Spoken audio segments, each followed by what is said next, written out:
Hello, welcome to my March favourites / reviews, where I will be talking about everything I consumed this month, books, movies, TV shows, whatever, and talking about how I felt about them, if I enjoyed them or not, and just some thoughts. Now this month, we've got a lot, and I don't really understand how, because I was working a lot, but I think I had a lot of evenings free, so I think in the evenings, Wayne and I went to shows, we watched stuff. This was the first proper month that Wayne was here, so we caught up on all the things that we've been meaning to watch for a very long time, so I think it's all just been squeezed in my free time. Sorry, I've moved the camera because I want to cover the window. So, first of all, we've got movies, and we've got 7. The first is Wish, which was the Disney film. This has been on our list since it came out. I wasn't a Disney kid necessarily, but I've definitely grown into more of a Disney adult, I would say, and also my teen years. And Wayne very much is a Disney kid.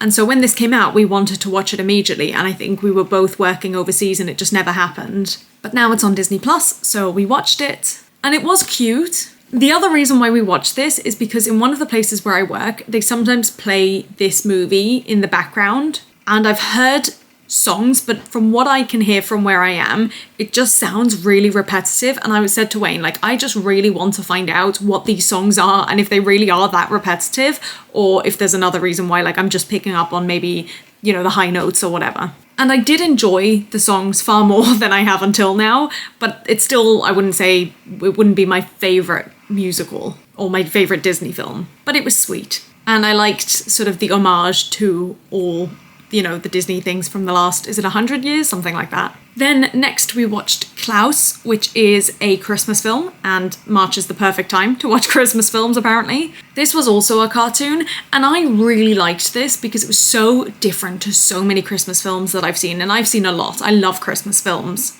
But this one was so different, and it was so interesting and sweet as well, and a really nice way of sort of telling the story of Christmas. I thought it was very, very cute. Then Wayne has been wanting to watch a lot of the Studio Ghibli films, and I've said that, I've never had any interest in it really, but I said to him, if you're going to watch them anyway, I'll join you. But something I didn't realise until sort of this month, but that Wayne has picked up on a long time ago apparently, is that I don't really love animated stuff unless it's, like Disney or, more in that style. And I don't know why, but I just really have a resistance to animated stuff. Whenever Wayne will suggest something animated, I'm much less likely to want to watch it than anything else. But the first one that he really wanted to watch, because he said he'd heard it was the saddest film ever, was Grave of the Fireflies. And it was horrendous. It was heartbreaking. There wasn't a moment I felt, there wasn't a moment during the film where I wasn't sad. And it just got worse. But it was a good film. I don't want to say I enjoyed it, because it was just sad, but it was a beautiful film. Then we watched My Neighbor Totoro, which I'm really sorry to say, it just didn't speak to me. I don't know what it is, but there's something about... I actually think it might be the style that emerges from sort of that region, because I noticed it when I watched Your Lie in April in person. I watched the musical, and that's not a cartoon, but it's based off something. I think it's based off manga, maybe? I loved the music, and I really loved the story, but the expressions, I think I mentioned this when I spoke about it, it just felt a bit overdone almost, and I don't like that style, and I think that is just part of the genre, and I think I just don't, it's just too much for me. But it was still cute, I just didn't love it. Sorry, I know that one's a big hit, but anyway. Then we went to see Captain America Brave New World in the cinema, which was really nice. There was a lot of catching up I had to do, because I'm really bad at remembering Marvel stuff and the different characters and who I already know and who I don't and where they've been introduced and all that. And how people are connected, don't know it. So there were a lot of moments where I sort of leaned over to Wayne and I said, please explain what's going on here. But I did really enjoy it, and I remember it, or at least parts of it, so that's worth something. And it was just fun to see a movie in the cinema, because that's been a while. I actually feel like it hasn't been that long, because I went to see Wicked, but I suppose that was already almost 6 months ago. Then we did one more Studio Ghibli, Spirited Away, and I felt I had to see this one. I know this one to be I know this one anyway, to be the main one from Studio Ghibli, the biggest one.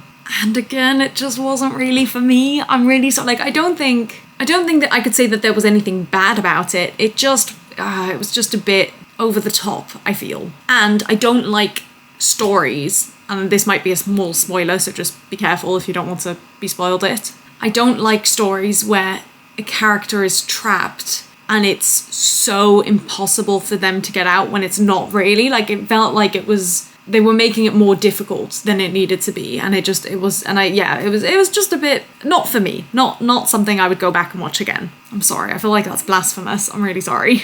And then the last one, it was an evening that we just needed to watch something quick and chill and easy and light, and so we watched Tag, which is a movie that Wayne had told me about because apparently it's based on a true story, and I was very curious, and it was really sweet. It was just silly, to be honest, and ridiculous and fun and, stupid. So I wouldn't say we did great with movies, but the rest of everything else I think is going to be pretty good. Books maybe, we'll see. But next we have TV shows. So the first of those was Agatha All Along, which has been on my list since it came out, since before it came out. I've been wanting to see it, and it was so good. I think it's meant to be a sequel to WandaVision. I'd forgotten a lot of WandaVision, but I didn't really feel like I needed to remember that much of it, which is good. And I really could follow this. Like, this is probably one of the easiest Marvel things for me, personally, to follow. And I loved the characters, I loved the story. I thought there was like a really good element of, I guess, mystery or puzzle solving kind of thing. Like, I really enjoyed it. Really, really, really, really good. And I'm so glad, because I was obviously really keen to watch it, but equally, you just don't know if it's gonna be as good as you expect and hope. And it was. Then we watched the second season of Squid Game, and that was good.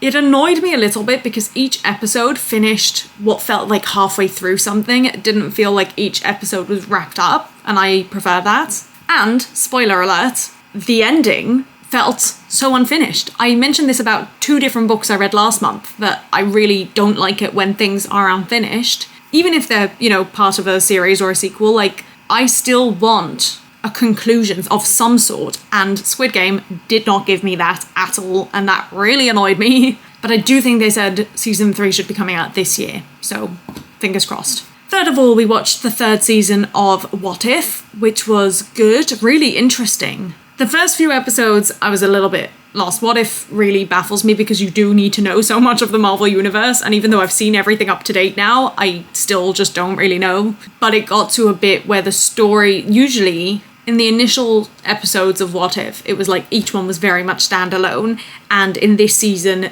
each episode started to link into the next, and I started to be able to follow that, and I did enjoy it. Now the 4th, I haven't finished, but I finished as much as was available in March, and that's Daredevil Born Again. We watched all the Daredevil and equivalent, spin-off shows, whatever, last year, and I really enjoyed them, far more than I was expecting to. And so I was very happy to hear that there was a new season coming that was now officially Marvelified, and so far, I'm really enjoying it. And then lastly, we watched Your Friendly Neighborhood Spider-Man, which was another Marvel cartoon animated. And again, I was a bit resistant to watching it because it was animated, but actually I did really enjoy it. I do think I would have preferred it if it wasn't animated, but that's just, again, my personal preference. But I really liked the story, I liked the characters, I could follow it, I really enjoyed it. And it was easy, it was all bite-sized. And I like that. Alright, on to books. This is going to be a long video, I'm really sorry. Number 1, I've got The Thursday Murder Club by Richard Osman. And this one, I'd seen this one in like bookshops and libraries and whatever else for so long, and it seems to be really big. But it never really spoke to me. I was like, I'm not so curious about that. And then Hannah Whitten did a video a couple of weeks ago, I think, where she read the first chapter of a bunch of books and said, which one am I going to read first in the new year? And I can't remember if The Thursday Murder Club ended up being her first read, but it was definitely in the top few that she said, this is a priority. And then I think she finished it and spoke about how she really loved it, and I think she gave it 5 stars. And the way she described it, I thought, this sounds right up my street. It's a comedy, murder mystery, it just sounds really like something I would enjoy. Now, admittedly, I was reading this as an audiobook, and I think I was struggling to follow along anyway a little bit. Like keeping track of the different characters and the different scenarios and where we were. I was getting confused, and maybe that would have been easier, with a physical book. But it also, to me, wasn't very funny. And I don't know if I missed the jokes because I was, again, reading it in the audiobook's voice rather than my own, or if it's just a different kind of humour to what I don't have a great sense of humour, I know that. So maybe it just didn't work for me. I don't know. I did enjoy the book, but I think also because I'd come with such hype. I'd heard such good things from Hannah Witten, and then also just like seeing it everywhere with rave reviews. I was just expecting a lot from it. Also, I really like Richard Osman. Oh, that was another reason I wanted to read it, because he does the Rest is Entertainment, which is a podcast that I've listened to bits and bobs of. And he does occasionally speak about sort of the book industry and all that. So I just wanted to see what the book was about. I think this might be a book that I have to revisit physically, because I feel like I just must have missed something. And I didn't dislike it. It just didn't hit the spot. And even the bit where they reveal the murder mystery didn't feel satisfying to me. I barely even remember it now. I couldn't spoil it even if I wanted to. So yeah, it just didn't quite hit the spot for me. Then I read Dance to the Death by Shirley Ballas, which is the sequel to a book I read, I think it's called Murder on the Dance Floor, last month or the month before. And when I read that book last month, I think I did say that one was a bit it was, it was good. I didn't mind it, but I didn't love it. It wasn't the best book ever. And I kind of felt the same about this one. It was okay. It wasn't amazing. It was an easy read, which I really needed, especially after the Thursday Murder Club, because I'd been struggling through that. I think it took me 2 weeks to read Thursday Murder Club, which is a long time for me, especially on audiobook. But this one I think only took a couple of days, maybe 5, and it was just an easy read. And I did enjoy it. It just wasn't the best book ever. But then we finally hit a book that took me out of my reading slump. And it was a book that I knew I wanted to read as soon as I could, but I also knew probably wouldn't be easy to get my hands on unless I was willing to spend money, which I wasn't. And that book, my friends, is Sunrise on the Reaping. I read the Hunger Games series. I want to guess when I was about 12 or 13. When was it big? When was it published? I can't even remember if I read it before the movie came out. I can't remember at all. Okay, The Hunger Games was released in 2008. When was the first movie? 2012. I can't remember. But suffice it to say, it's been at least 10 years that I've been obsessed with this series. And obviously, I stopped caring quite as much, but definitely in my teen years, I was, properly obsessed. I followed everything. And when the movies came out, I watched them and, all of that. And then she released Ballad of Songbirds and Snakes a couple of years ago, and at the time it took me a long time to get my hands on it, but eventually my friend had the book and I borrowed it and got through it, and I loved it. And then this one was announced recently, and I was so curious to read it. And the day it was released, I checked my library. I thought, it's highly unlikely, but let me check. And they didn't have it, as expected. And then the next day, I saw loads of things on Twitter, and one of them was a screenshot of somebody's library where it said, estimated wait time is 4 months or something. And I thought, let me just check it again. Why not? And my library had it, and it wasn't being reserved by anyone. They must have just put it on, that day. So I took it. That was the audiobook form. I don't think they had the ebook, which is a shame because I do think I would have preferred to, read it, but whatever. And it was so good. It was so good. I devoured this. It's so nice being in a world where you don't have to work to get back into it. You don't need to learn the rules of the world. The one thing I kind of wish I'd done before I read it is to reread Ballad of Songbirds and Snakes and the Hunger Games trilogy, the original trilogy, because there were so many references. I kept seeing stuff on Twitter about people saying oh, and did you recognize this connection? And I missed all of them. There were very few names, very, very few names that I connected to the rest of the books. Even the, I don't know what you'd call it, but the name Covey, which gets mentioned very early in the book, so it's not a spoiler, I hadn't clocked that was something from Ballad of Songbirds and Snakes. And that's really a shame to me. So I think at some point I'm going to have to go back. And I think actually what I need to do is read them in order, as in chronological order. I think that would be really interesting. But what's also interesting about this book is you know how it's going to end. You know who the victor's going to be. But you keep wondering, how is it going to get to that point? How are we going to make that happen? Because there are enough obstacles and other things that you just think, how? So yeah, this was a very, very, very good book. I thoroughly enjoyed it. Can't wait for the movie. I've still not seen Ballad of Songbirds and Snakes, and that's because Wayne wants to watch it with me, but he hasn't read the book yet, and he wants to read the book first, understandably. But I'm very impatiently waiting because I want to watch it. But yeah, this was, it's so hard. Because I don't want Susan Collins just to write books for the sake of writing them, but equally, I could have a book for every year that the Hunger Games were on, and I'd be curious to read about them. Which I think is telling, because that's, kind of exactly what the point of the Hunger Games is. The Capitol is still entertained by them. And so, maybe I need to reflect on myself what that means. but I just love her writing style. It's so easy to follow. I like her characters. I like the world she builds. I like seeing the same characters in different positions and sort of how they get to the positions that we know them in the Hunger Games trilogy. So yeah, just thoroughly enjoyed it. Sorry, I've been talking about this book for a while. It was undoubtedly the best book of the month. But on to the last one. I tried to find a really short one that I could read as an ebook while at work, because I discovered I can read while I'm at work, which is amazing, game-changing. And I found one that was on my to-read list, and it's called Piranesi, and it's by Susan Clarke. And I'm racking my brain trying to think how this ended up on my to-read list. It's not that difficult for me. It either was because of Hannah Witten or because of a comment on one of Hannah Witten's videos.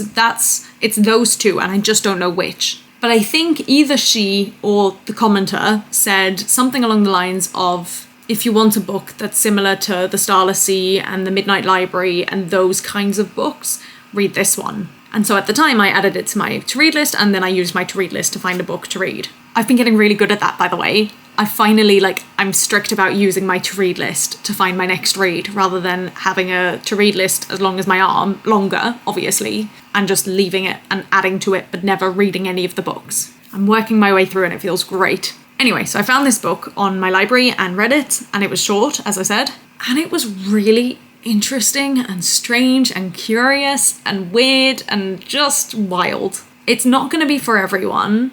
I've said to Wayne I'd like him to read it so that we can discuss it, because I don't know what to think about it. Even now, I don't really know what to say. The only thing I will say is it starts off a little bit slow, and the whole first, I would say 40% or so, I read that all in one shift, and then I came home and I said to Wayne, I don't know what the purpose of this book is. I don't know where it's gonna go. I don't know. I don't understand it. And it did make more sense as I got towards the end, or even a bit further in. But it is just a weird book, and you do need to be patient with it, because there's a lot of not convoluted writing, but trying to follow it. There's a lot of, I guess, descriptive language and saying the 340th corridor on the western side with a whatever, it just gets hard to keep in your brain, I think, or at least for me. So yeah, that's an interesting one. But I'm glad I read it. I'm really glad I read it, and it was up my street. It was just a bit weird.